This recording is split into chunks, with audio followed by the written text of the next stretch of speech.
Everyone, Johnny here. Don't speak news. News we're not supposed to speak about. And before we get into this story, I want to tell you about the one I just posted on don'tspeaknews.com. It's right here. It'll be the first or second story that you come to on the website. I can't talk about the title here because we'll get a strike. So I'll put the link up like I always do. And there we go. I just wanted to let you know about that before we got started with this story. So here we go, guys. Iran has been urged to strike the Diego Garcia base immediately. So now, if you're not familiar with Diego Garcia, you should be, because it's where the U.S. has stationed a lot of aircraft for this upcoming war with Iran, and also probably to strike Yemen from there as well.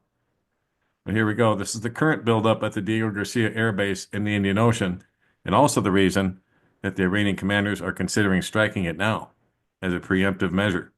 Because right now they have 7 B-2 Spirit stealth bombers on the ground there. They have 8 B-52H Stratofortress bombers. They have 7 Boeing C-17 Globemaster IIIs. They have 10 Boeing KC-135 Stratotankers for refueling. And they have 1 P-8A Poseidon. Now, those are the numbers that are confirmed, and they are conservative estimates.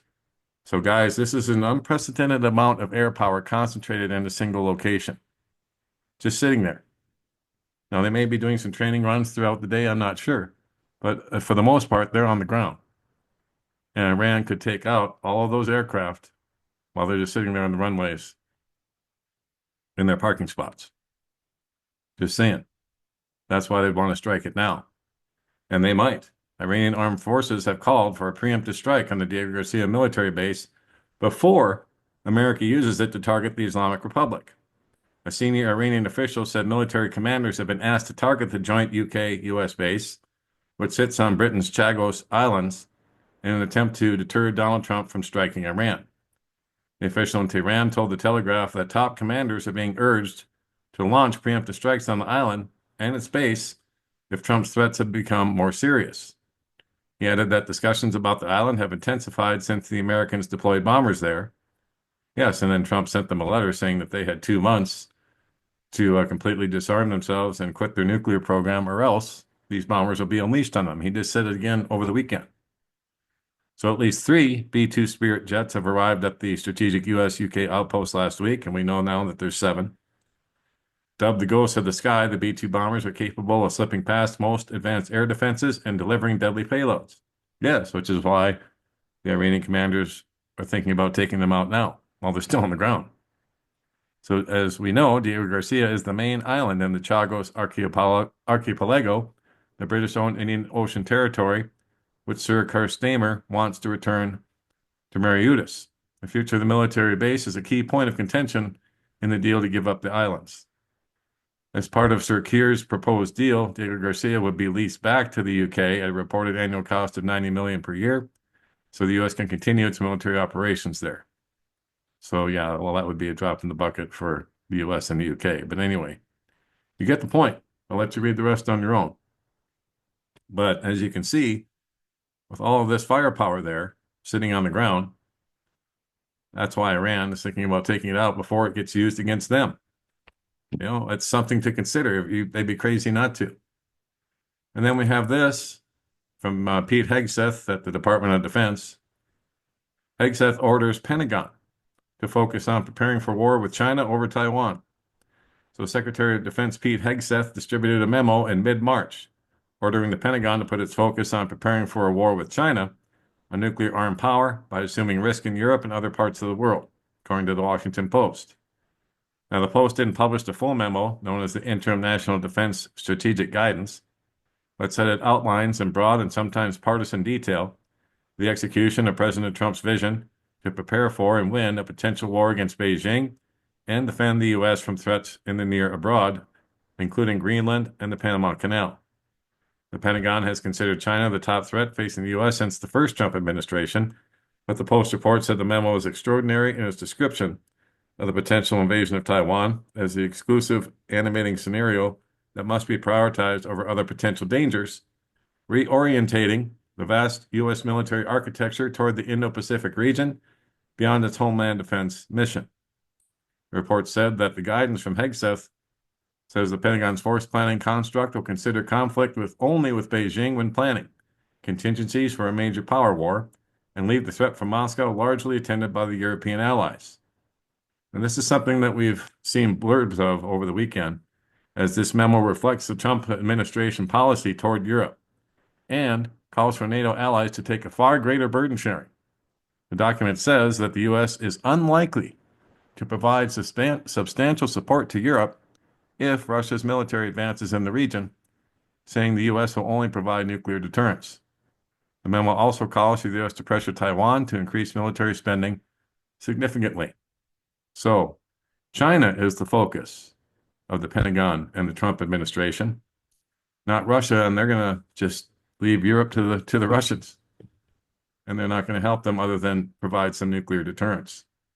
So there you go. That also does not bode well for Ukraine. But like I said, and like others have said, like Israeli News Live, all of these things are happening because of the Club of Rome plans that were put into place years ago. And those maps also show that Greenland and Canada as part of the United States. So Trump is displaying his role. He's fulfilling the wishes of the Club of Rome and all the elites from years ago and their New World Order plans. That's what he's doing. And they're setting up the final 10 kingdoms, just as the Bible predicted. So, wow. It's all coming to fruition, folks. It's all here. Then we have this over in Israel. Israel, the savage nation, Gaza medics were murdered by the IDF, were found handcuffed and shot in a mass grave.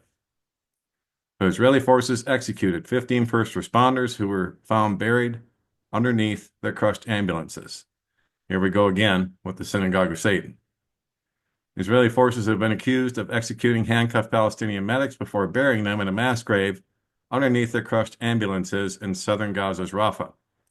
15 humanitarian workers went missing last week after responding to a distressed call from civilians being attacked by Israeli forces.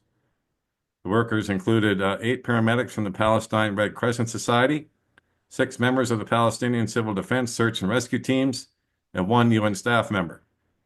They were found over the weekend in a mass grave with at least around 20 multiple gunshots in each one of them, according to Mahmoud Basal, spokesman for the Palestinian Civil Defense in Gaza.